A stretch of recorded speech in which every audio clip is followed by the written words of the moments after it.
There we go. um, Hera was founded in Wakefield, Rhode Island in 1974 as one of the earliest women's cooperative galleries in the United States. Nearly 50 years later, Hera remains a hidden gem of contemporary art and feminism just outside of New York, just outside of Boston, and just outside of Providence. As we approach our 50th birthday in 2024, Hera continues to provide an exhibition venue to underrepresented artists and curate exhibitions to challenge perceptions and inspire critical discourse for social change. Alongside Collective Worlds, we have an ongoing installation entitled Erosion in our new Backspace Gallery. The exhibition is a continuous invitation to exhibit, asking artists to install work as a response to the deterioration of civil liberties and freedoms in America through the lens of the Dobbs decision.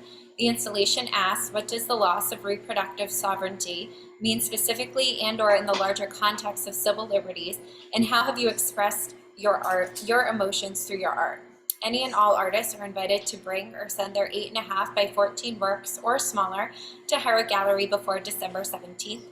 On December 17th, we'll have a closing reception from 6 to 8 p.m. For Collective Worlds and for Erosion in the Backspace. Also on December 17th is the last day to enter into our virtual open call for art, Objects of Agency, which is also in a response to the overturn of Roe v. Wade. Hera Gallery will choose 52 works to be on view over the 52 weeks of 2023. All selected works will be on virtual display through the duration of the exhibition on heragallery.org. For more information about Objects of Agency or Erosion, you can visit heragallery.org or email info@heragallery.org.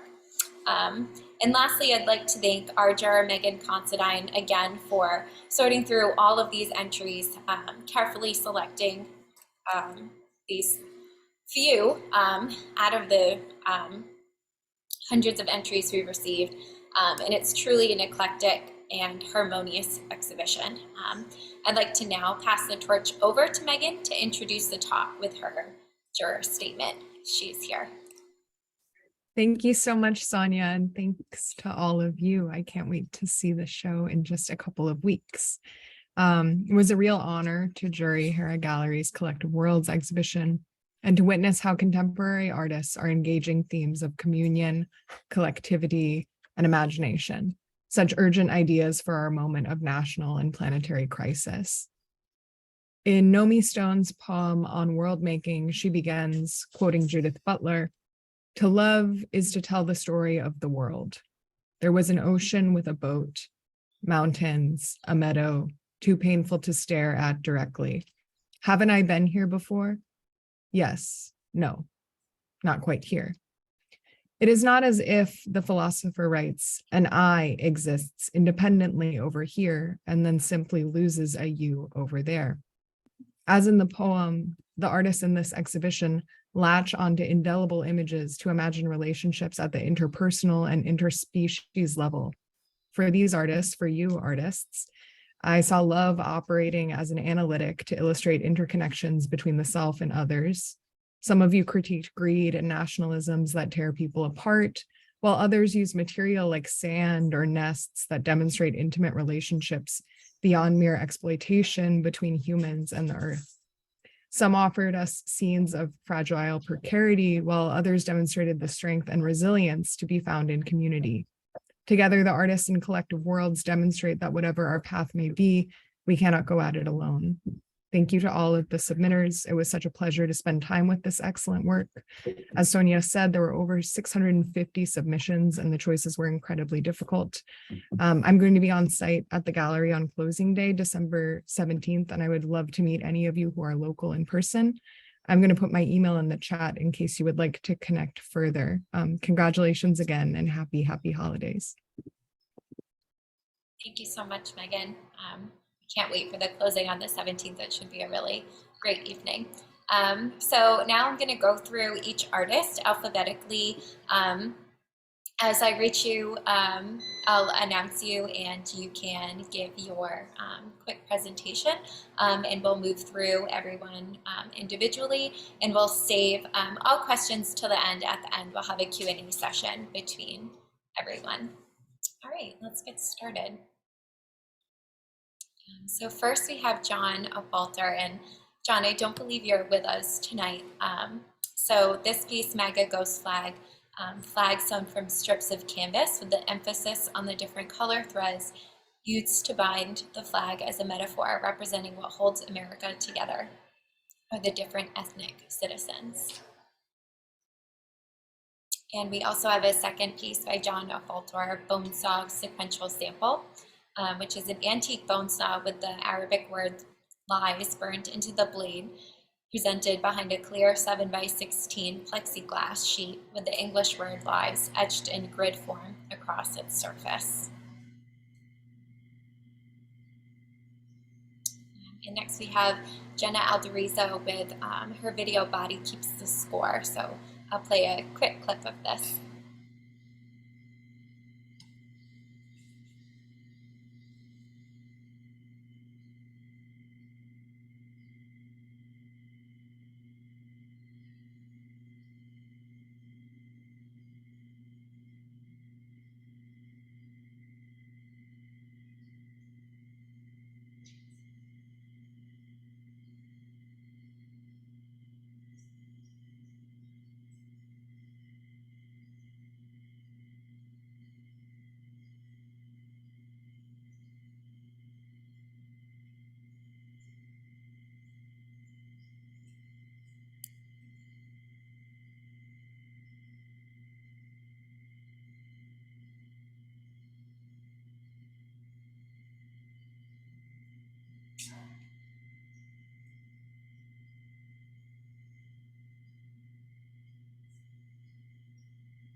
Thank you, Jenna, for sharing this with us.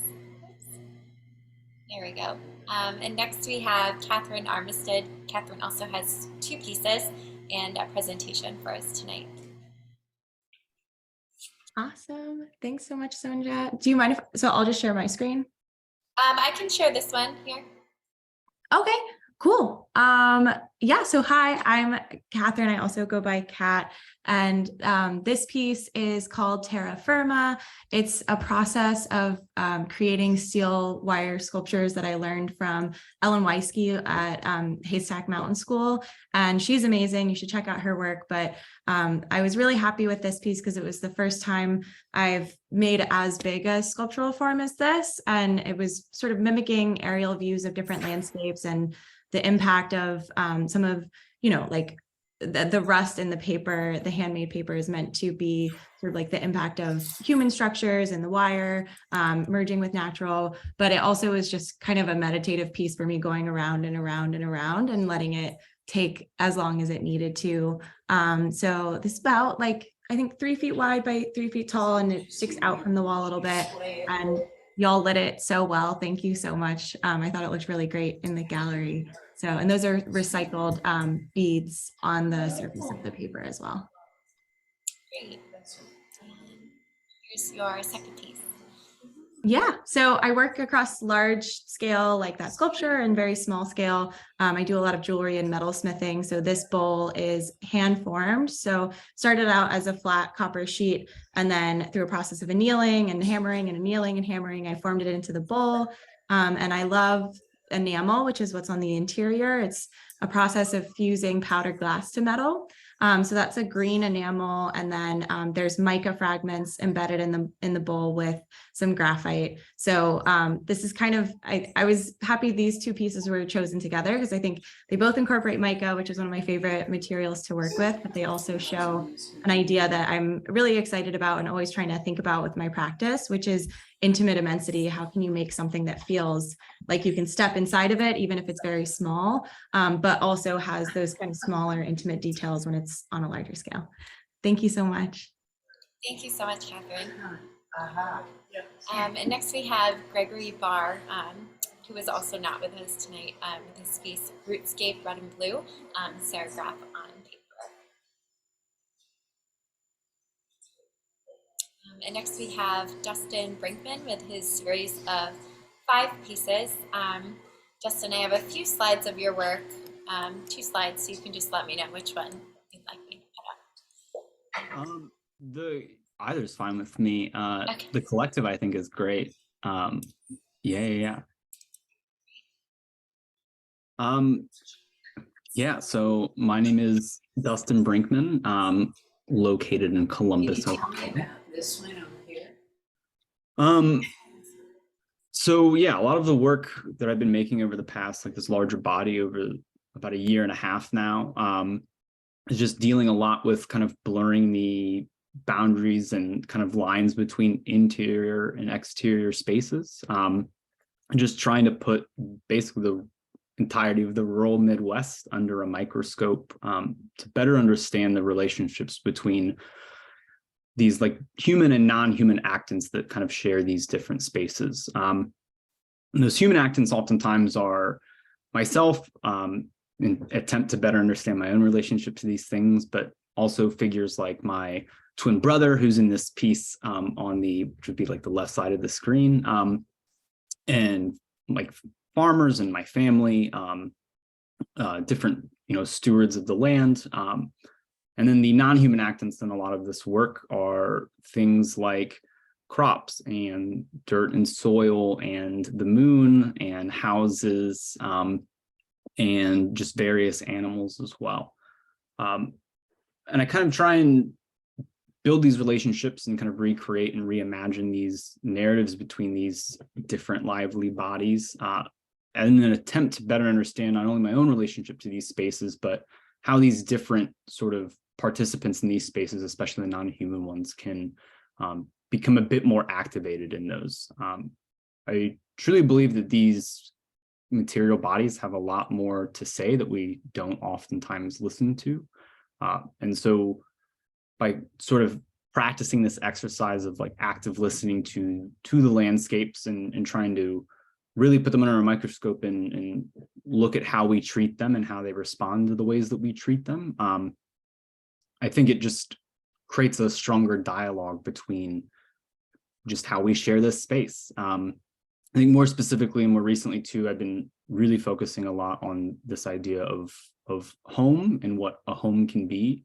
And although it sounds very cliche when I think about it often, I think the idea between like houses and homes, they're not sort of synonymous terms. And I find it very interesting to think about those relationships between the language that we use around different objects, different people, and different materials, and trying to parse through that in a way that makes the understanding of those spaces a little bit stronger, as well as lets us, participate in a little bit different way than we would consider traditional, like culturally relevant to those different things.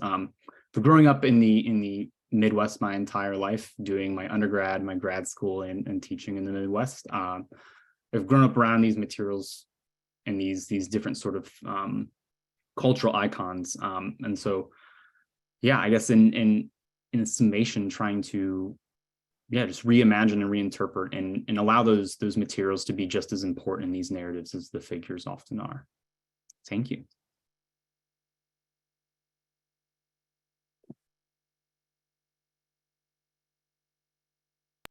Oops, I'm muted. I love when I'm looking at these that I find something new almost every day when I'm in here. So thank you for these in your talk. Next we have Amy Broderick with her pieces Done Stuff and Table of Contents.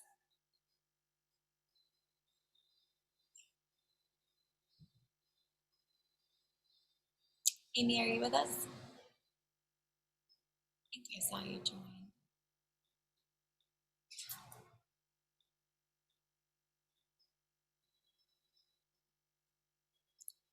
Amy, I think you're muted if you're here with us and trying to speak.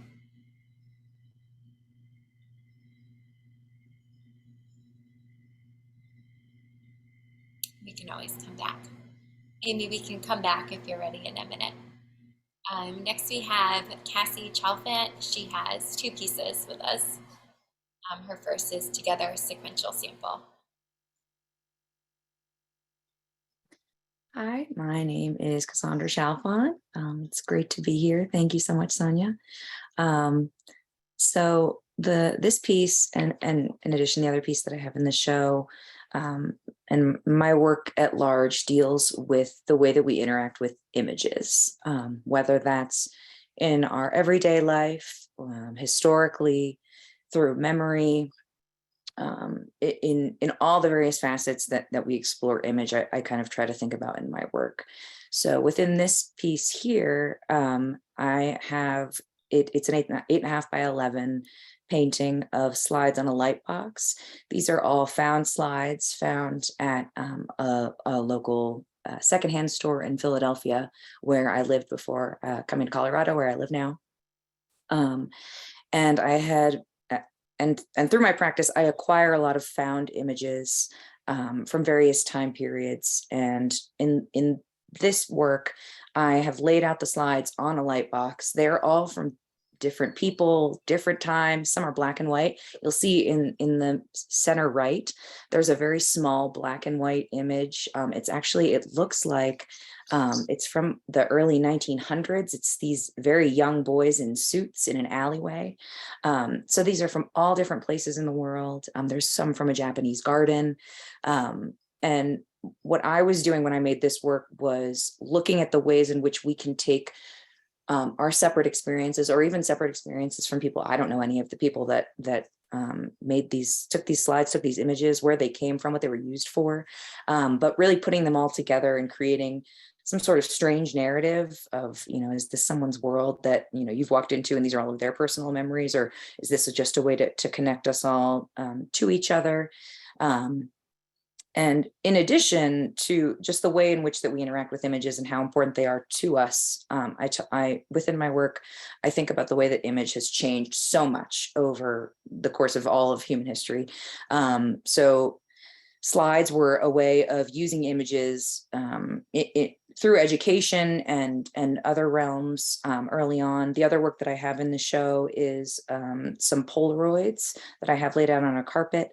And within both of those works, I'm looking at the way that we've used image and how it's changed so much recently. We don't really, Polaroids are kind of in fashion now for taking photos. I certainly use them because I love the way film looks in a photograph, but slides certainly aren't used very much anymore. And the way that those two sets of collections of images can look together, it can kind of evoke this sense of a changing technology and a changing relationship with image. Obviously, we use images so much. We're using it right now with the screen of the computer that we're all sitting in front of. So looking at the way that our relationship with image has changed, the kind of nostalgia we feel for images that were taken in the past, and the way that we use them now is something that I also work on in my work. Thanks so much, Cassie. I really thought when I was looking at these online on Cafe for the past couple of months that they were photographs. And then I thought they were collages, and I clearly didn't read your material list. I just assumed on the little picture that I can see on the thumbnail. So when they came in, I was really shocked and impressed, and they're beautiful. Thank you. Next we have Andy Cullens with her quilt Facing the Rising Sun.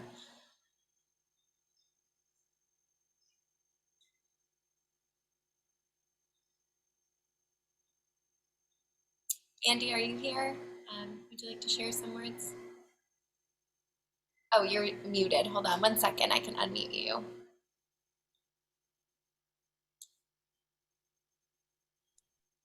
There we go. Okay, can you hear me now? We can hear you now. All Welcome. right, very good. So again, my name is Andy Cullens, and I am self-taught. I wanted to paint with fabric. So I started off thinking I wanted to quilt, and I quickly realized that it was not the quilting that interested me. It was the fabric itself. And in particular, I'm sorry. Oh, I thought I heard something. I didn't know it was Yeah, a question. I'm sorry. 1 second. That's okay. In particular, I was interested in traditional African fabrics and in Australian Aboriginal fabrics. And I try to create images that use those fabrics along with Western fabrics in a way that sort of is very cohesive, and the image that's created is not really one or the other, but those little pieces are all coming together as a whole. In this particular image, I've used not only those fabrics, but some hand-painted silk and organza and just kind of bits and pieces of cloth, of cheesecloth. So this piece is one of two. The other one wasn't finished in time to submit. They are both inspired by the James Weldon Johnson song known as the Black National Anthem, Lift Every Voice and Sing. And there's a line in there that talks about facing the rising sun of a new day begun. And this is the image that it created for me. And I just had a good time making 164 individuals at the bottom. So the top of the quilt is a traditional pieced quilt. All the little pieces are put in, turned, sewn together. The bottom of the quilt is all raw edge applique. So each of these little people are cut individually. And they're all people, they're all individual people. And my joy in creating this was in making them all individuals and giving everybody a different hairdo, something different about their clothing, different sizes, different ages. I tried to include people with sort of every kind of sensibility that I could think of to be part of this crowd who has assembled in this hope of the rising sun. Thank you so much, Andy. And the back of this quilt is phenomenal as well. Next, we have Noreen Dean Dresser with her two pieces, Moonfire and Remember the Woodland Habitat, C22. Well, I want to start with thanking Meghan for this honor and for thanking you, Sonia, and the Hera Gallery for curating me in. When we speak of nature, it's like, which nature are we speaking of? Because nature is dramatically changing, constantly under duress that we have, I think, culminated, 500 years of colonialism and exploitation of looking for material, changing materials to sellable objects. That's all is now, as we know, forced the world into a crisis. And we just had the CPOL meet, and they discussed it at length, the division between the North and the South. I don't need to go over that, but I think we're all aware of between plastics in the ocean and between what our skies are like, the vulnerability.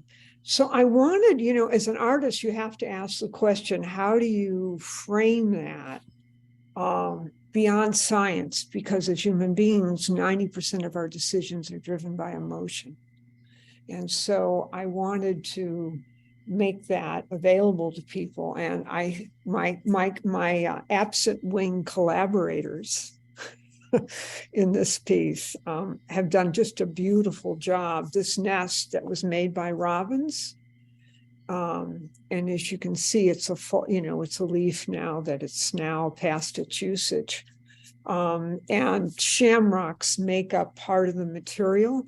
So this is all on burned wood. I've been using fire. These are fire drawings. And so I work back in with them with inks. You can see that, so that everything in this is about the reality of nature, the natural forces, chosen by me as part of my medium, and then working back into the place of what makes us human. Is this our memory of the trees?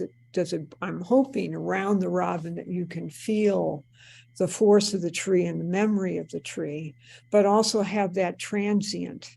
so that these are transient images in a sense that very much reflects our current reality. And I'm hoping that the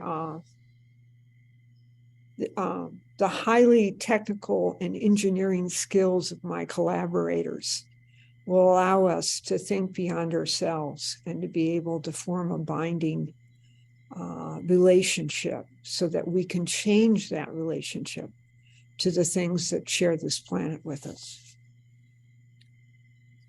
Thank you so much, Noreen. Next we have Scott Fisk. Scott, are you with us tonight?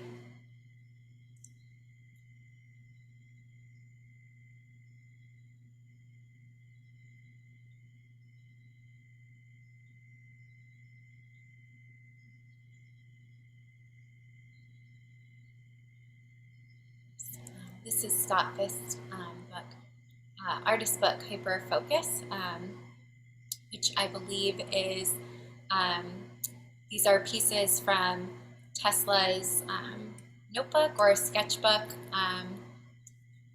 because Tesla probably would have been diagnosed with ADHD if he was around today. And next we have Arlette Gomez, her first piece, Box Under the Table. Arlette, are you here with us? Hello, everyone. Thank you for having me here. I am Arlette. I am from Cuba, living in Florida since 10 years ago. And so this piece shows a daily scene at Christmas time of a mother and her children. And although within the composition, there are several elements where we can stop and look, but the focal point is the box that the children played with. This box hidden under the table could have been one of the Christmas gifts or simple a child's game. So this scene alludes to those simple moments that may be full of meanings to some people, while being meaningless to others who could not understand them. I use acrylic as a technique, strong brush strokes, colors, careless sentence in drifts of paint. Thank you, Arlette. And we also have your piece, The Revealing Shadows of the Flower Essence. Yes, these paintings represents with red flowers that cast the shadows of a memory. I use acrylic paint in pastels for textures and braille writing. So this is tactile as well. And blind people can touch this piece. This painting is part of the Shadow series, which bring a reading of the memory that is part of our history. The shadow casts scenes from the past that the object evoked. So light and shadow is the essence of the series. Thank you so much. Next we have Nicole Malouf with her piece, Self-Portrait, 18 Years, 113 Days, 2,215 Sets and Counting. Hi, everybody. I just want to thank Sonia and Hera and Meghan as well for allowing me to be here, but also just for putting on the show in general. I think it's been a really great show so far. So this is my piece, Self-Portrait. So I was diagnosed with type 1 diabetes when I was 4. And it's always just kind of been a part of me, but not really the biggest part of me. But I think it occupies a lot of my subconscious because I'm thinking about it constantly, whether I know it or not. So when I was 6 years old, I started using something to help deliver insulin called the AutoSoft 90 infusion set. I have the real thing here. If you look on my screen, it's just a little plastic thing. And I use one of those every 3 days and have done so again since I was 6 years old. So for this sculpture, I created a plastic mold using like a fast drying plastic almost. It's not quite a resin. It's much quicker than that. And I made one individual mold for every single set I've ever used. So after doing the math, it's approximate because sometimes things fail and I have to use another one. But I've used approximately 2,215. So the red ones are the ones that my parents actually had to do for me because when I was 6, I wasn't capable of injecting myself with the insulin. And so the red ones and the pink ones represent those that my parents helped me do. And then the clear ones, which have slowly started to overtake the red ones, are all of the ones that I've done on my own since. So this sculpture will continue to grow. Each year I will add to it however many sets I used in the year. And hypothetically, it'll continue to grow forever or until I no longer have to use these. And I think that it starts to talk about a couple different things. Again, I've never really thought about my diabetes much in terms of it doesn't hold me back. I've always just kind of accepted it as part of who I am. When you look at me, you don't necessarily know that I have diabetes unless I were to tell you. My body appears to be fine, however, it's broken. So I think that this is kind of a representation, a physical representation of something that I just happen to be dealing with. And I think that most people in their lives have similar things, whether it's a disease or emotional trauma or whatever it may be, that you don't see it at first. So this sculpture is kind of just about that underlying world that we all live in that we might not necessarily share with everybody else. Thank you. Thank you so much, Nicole. That's great. Let's see. Next we have Dan McCormick, and Dan is coming with us from class, teaching class. I finished the class, finished a little bit early. Great. My name is Dan McCormick. I've been doing photography of the nude for over 50 years. I began photographing my wife nude while I was a grad student in Chicago at the Art Institute of Chicago. And for over 50 years, I've tried to do new work using different cameras, different techniques, different processes. This work was done with a pinhole camera. It's a very expensive camera. It's a Quaker Oats container, which is about $3 and $5 of duct tape on it. So I have about 15 of these cameras. I've been shooting models this series since around 1990. Pretty much finishing up with it. We're moving on to a pinhole, to a cell phone camera. But anyway, I'm photographing the nude in her home. This is Noelle, or Lenore is her middle name. Lenore at home. Her boyfriend is a physical therapist, and he has the skeletons and body parts around the apartment. So we brought that in, and she was showing her relationship to her boyfriend. His arm is over her shoulder. I'm trying not to say something. I'm trying to let the model say something. Part of what I'm trying to do as a photographer is observe. This image is talking about Lenore. It's about her and her relationship.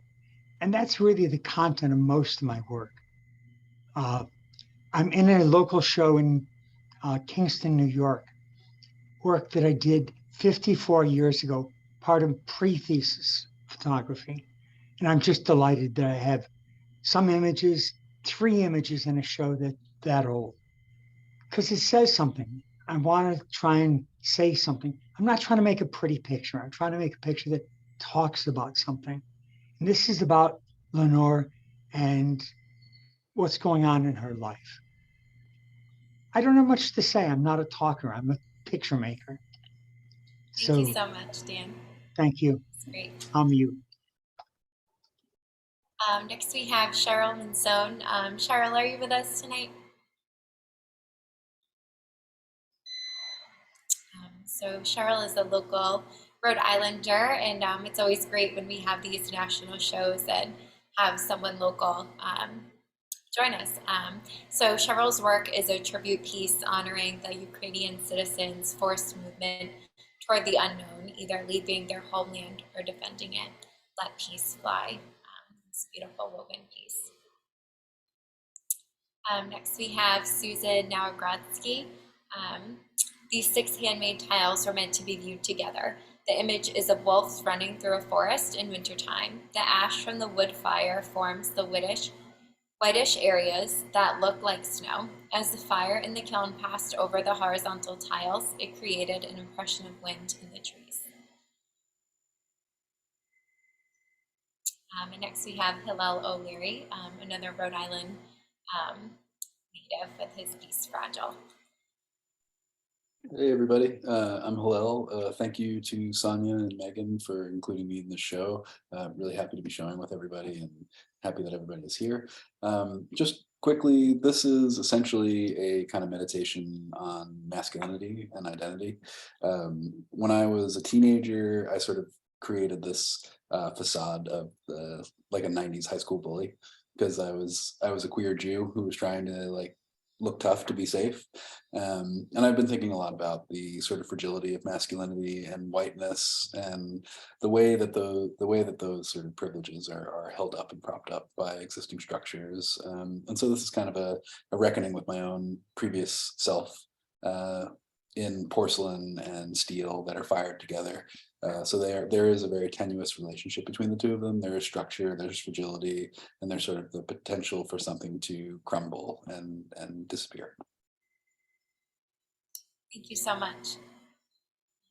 Next we have Brianna Rusinova Ina. I hope I said that right. With her piece First Scribbles in the Side of Mount Rushmore. Yeah, hi everyone. I'm very happy to be part of this wonderful group, and thank you to Hera for making it happen, and to Megan.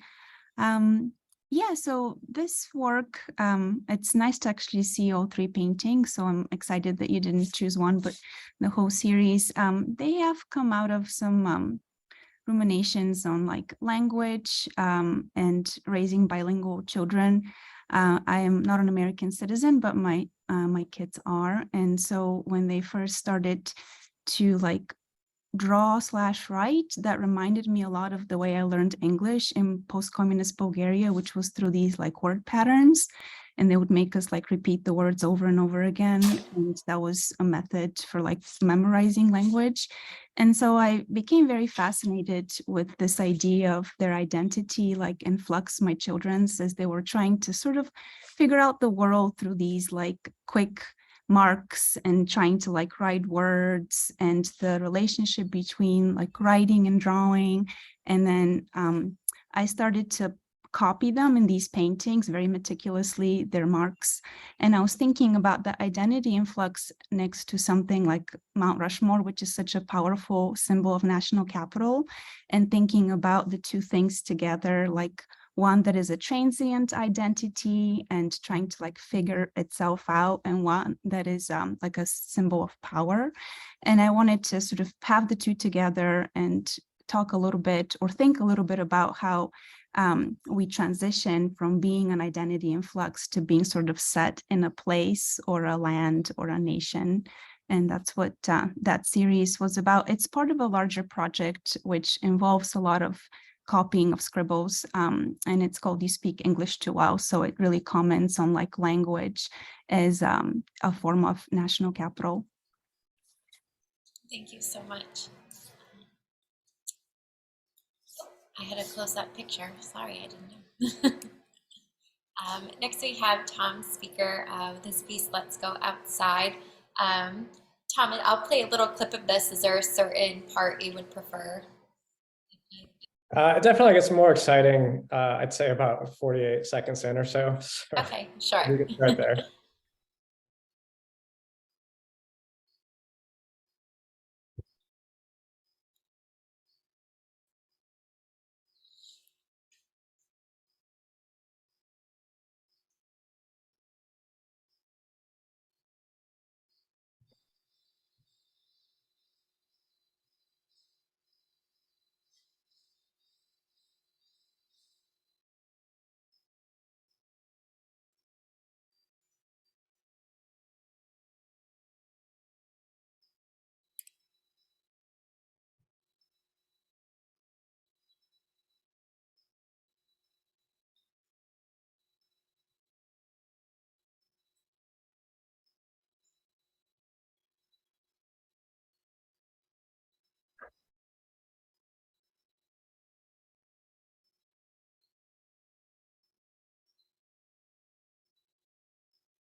Okay. Tom, would you like to tell us a little bit more?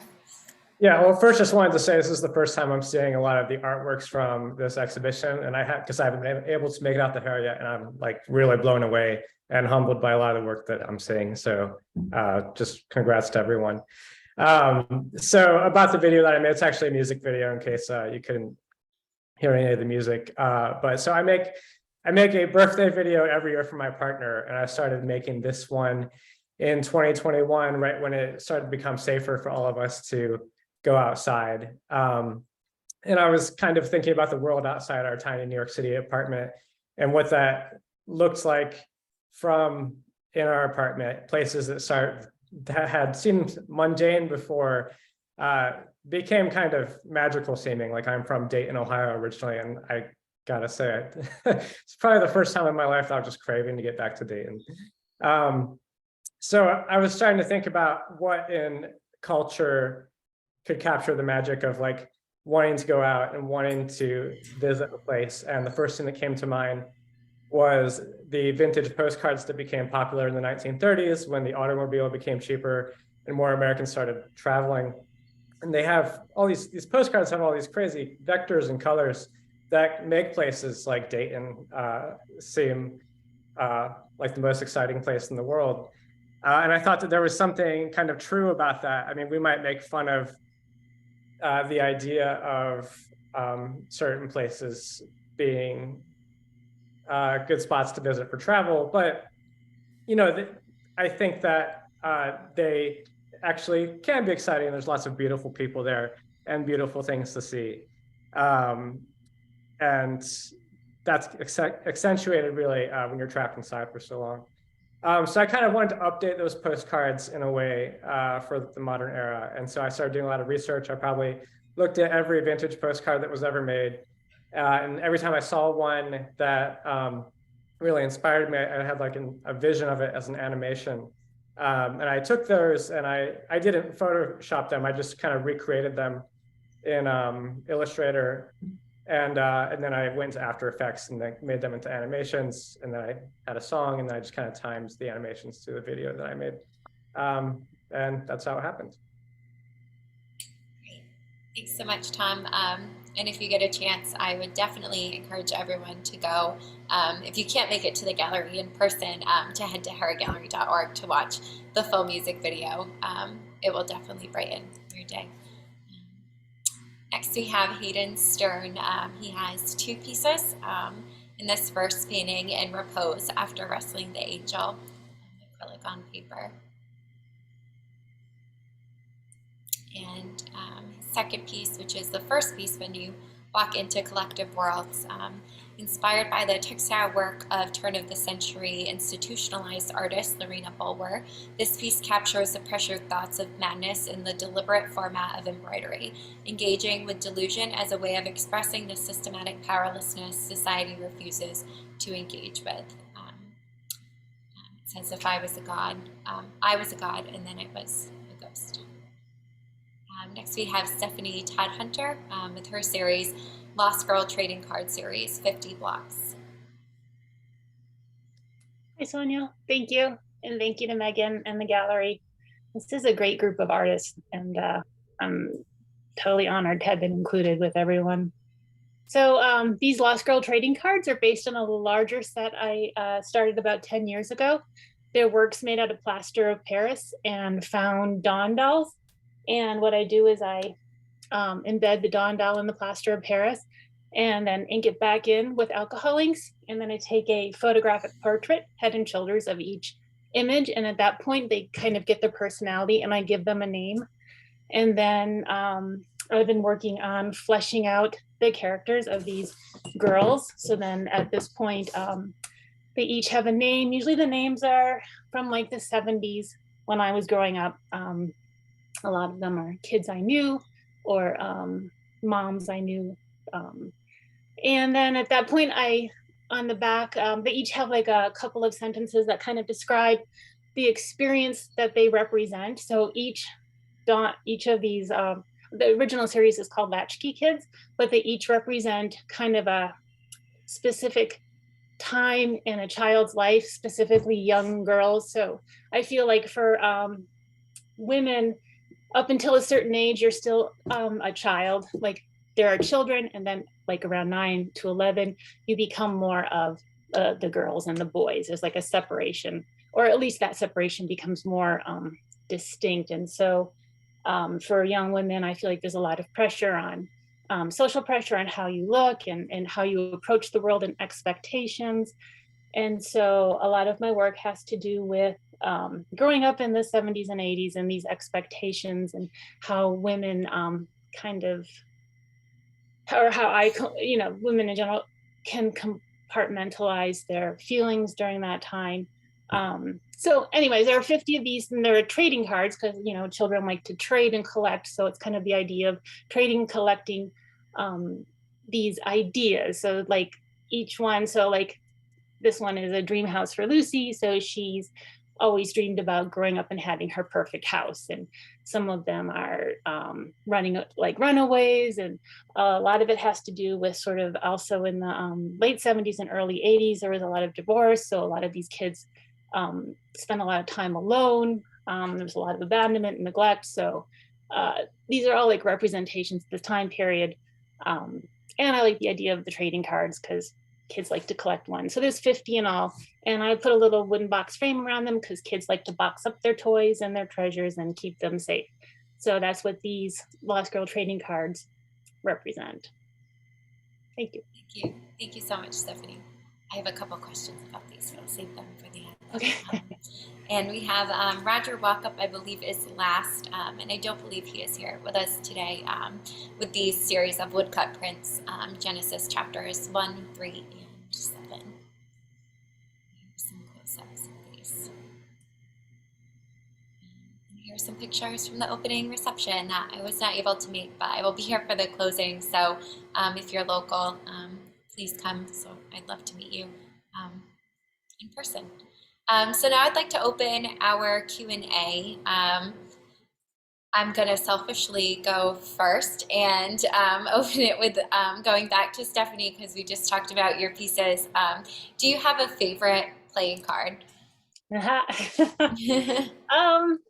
it's funny because they all, so yeah, I have a couple of favorites. So the one that Mel ran away from home. So that's the one in the lower left corner there. So that's a very specific memory I have when I was like 11 or 12 and I ended up running away from home. And I spent some time at a gas station. I'm from Minnesota and Wisconsin. So it was very cold and it was at night. And I just remember very specifically the way the lights of the gas station like reflected on the snow in the area and feeling very cold and alone. So, but not all of these are like specific images, but the ones that I feel like I remember very strongly, those are kind of my favorites.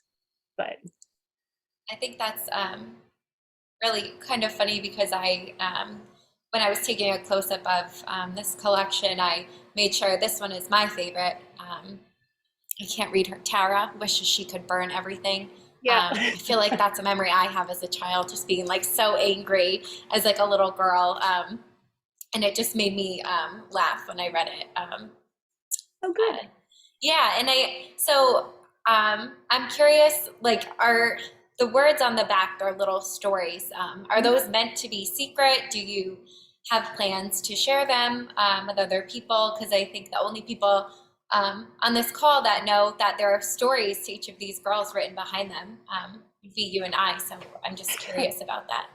No, actually, so on my website, I have another series where I actually used a method to do like an ink transfer onto the back of actual playing cards that I got from a casino. And on the website, each playing card has the description on it. So you can, so they're not secret, but at all, actually. I mean, they're kind of like little stories about each of the girls. So yeah, I'm glad you identify with them. That's the whole point, is that they're supposed to be like little bits of everyone's childhood that you see and you feel and you're like, I remember that, or I felt that, or I was too tall or too fat or too thin, or I, spent my summers with my grandparents and always smelled like cigarette smoke, like all these memories, so. And I think, there's something really to identify with for someone who used to be a young girl and everyone was collecting baseball cards or Pokemon cards. And I was like, what does this have to do with me? Yeah. And Yes. now these all have to do with me, actually. So thank you for that. Thank you. So the Q&A session is open. You can unmute yourself and talk or type in the chat. I have a question for Noreen Dean Dresser. I've admired your work for years. You say that 90% of our decisions are driven by emotions. What are the emotions that drove you to this particular series of yours, Moonfire and Remember?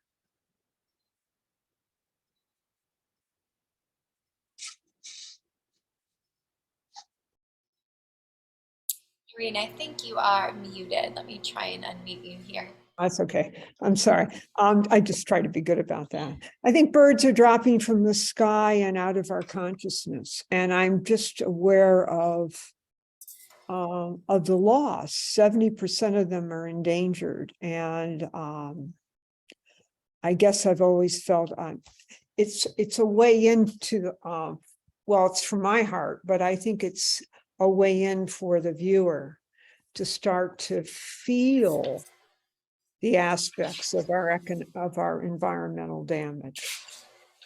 Because I'm not sure, I mean, I believe in science. I don't want to go there. I mean, I strongly believe in science, but I don't believe science wins us over. That we have to, I think that's part of the role of the artist, I think, is to make that bridge.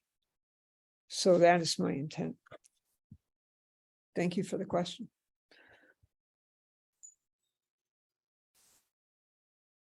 One thing I've noticed with all these pieces, I mean, we see them online or in these photographs, and it's kind of hard to picture them all together. Let me scroll back to a gallery shot. But I noticed this, there's this like neutral, really sense of neutral tones, which to me makes sense for collective, neutral, similar. But it's like this super odd and beautiful pairing of these neutral tones with these like crazy neon things that we can see knee prints over here, even in Nicole's piece under here with that neon red coming out underneath that neutral. And it's apparent in I mean, every single piece. And I'm not sure if Meghan is here with us anymore. I know she was traveling tonight. But I wonder if that is something that she noticed as well, or if it was almost this happy accident that perfectly describes collective worlds in a visual way.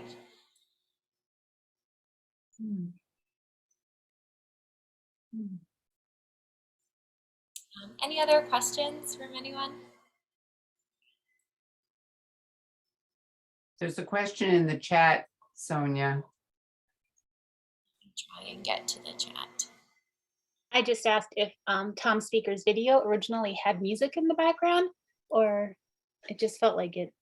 Yes, it does have music in the background. I think because I have headphones in, it wasn't playing, but let me try. I can replay the beginning with some sound. There's sound.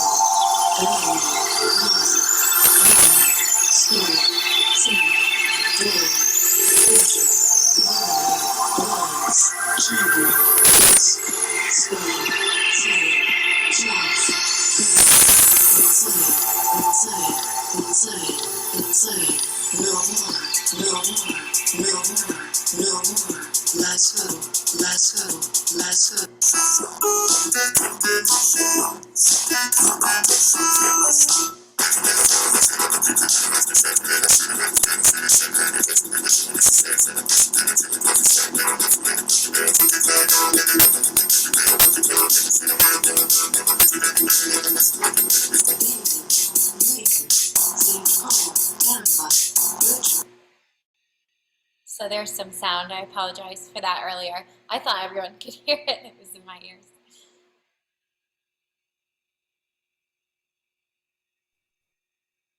Very fun. Thank you.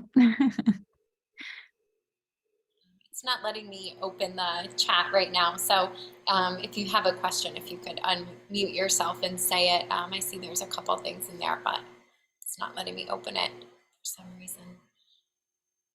I just asked if there's a way for you to share some higher res install shots of the show. I know there's something I saw on Instagram, but Yeah, I can there's like a way to keep a documentation. That would be terrific. Thank you. I can definitely send those to you. Great. Well, thank you all so much for being here. We're coming up right at 8 o'clock. Okay. It was great to have you all. Oh, was there one more question? I just heard a voice. I had a question. I was sorry, I'm a little late on it. I have a question for Nicole about her piece. It obviously it's like a pile of smaller objects. It just immediately reminded me of Felix Gonzalez Torres's pile of candy. I wonder if you looked at what other artists your work is in conjunction with, or what kind of artists inspire you. Yes, I definitely have been inspired by Felix Gonzalez Torres. I think that we touch on a lot of similar topics in interesting ways. And I actually make a lot of sculptures out of candy also, not in piles, but definitely similar ideas of these piles kind of representing the body. In his case, those piles were depleted to represent the way that the body deteriorates with AIDS, and mine is kind of growing in this like medical waste pile almost. Some other artists that I'm really interested in are Rona Pondick. She's an American artist also, and she creates kind of these similar piles and accumulation of molds and of almost abject objects. I'm really interested in the abject, something that we're intrigued by and almost seduces you in, but then you find out that it's maybe something that's really actually disgusting. So I think that these kind of glow and they're intriguing and they might even be beautiful in some way, but then you find out they're actually made from used medical supplies. And so they become a little bit dark. And there's a photographer, Maisie Cousins, who creates these really beautiful but disgusting photos. And so I'm really kind of interested in that line. And so those are a few different artists that I'm interested in. But yeah, thank you for your question.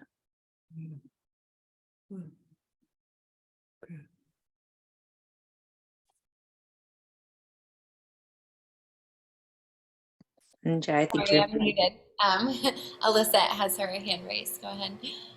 Yeah, I had put a question in the chat. So this question is for Noreen Dean Dresser. I was just interested in if she could speak a little bit to like the intersection of environmental art, political art, and sort of the ethereal nature of her work. Wow.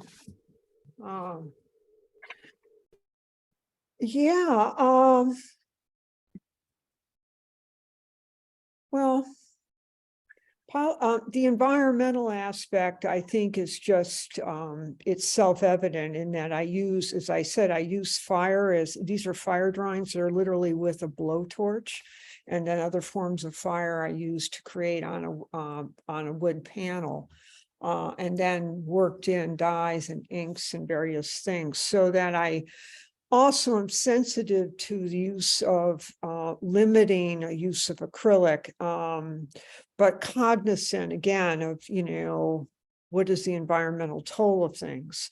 When we speak of political art, I think that again, we have to, our job is, at least my job as I've signed it, is to try to, to think very, very hard about what is that moment that would actually move the viewer, not just preach to the converted.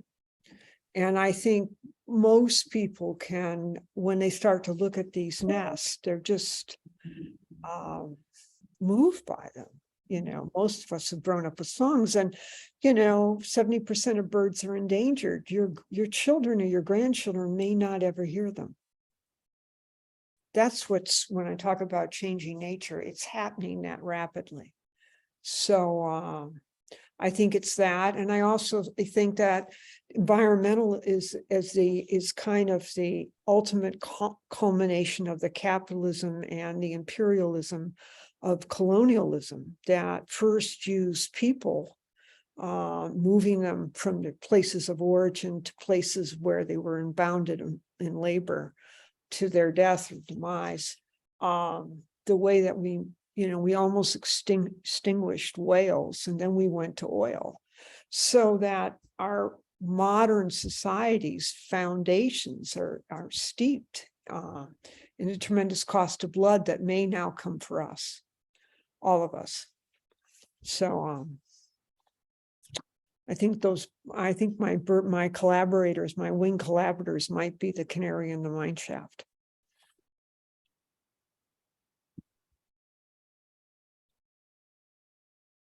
Thank you. Thank you so much, Noreen.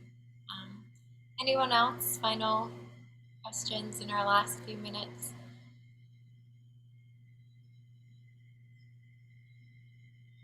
Awkward silence before we sign off. Thank you all so much. I hope to see you on December 17th. Please join us. And if not, please visit the virtual exhibition is available on heragallery.org, and I'll have this video uploaded to that site and on our YouTube page tomorrow, so you can share that to your friends and family and network as well. Thank you so much. Take care. If I don't see you, happy holidays. Thank you. Thank you. Thanks you again for the all. opportunity. Bye-bye. Thank you. Bye-bye. Thank you. Thank you all for sharing your art. Thank you.